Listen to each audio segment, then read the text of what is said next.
125, helping the ELA teachers fast aReading. Dear writers, welcome back. If you'd like to hear directions, please watch the video. How are you? Take 3 breaths, in with the good, out with the bad. Where are you on the compass?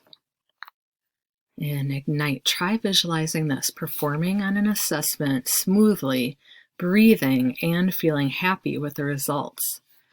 Chunk into chewable bits. Instead of both auto reading and aReading, we're just doing the aReading assessment.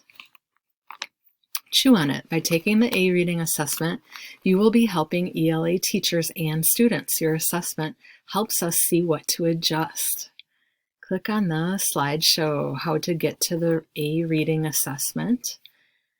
And review your completed assessments will help teachers and students. Thank you so much.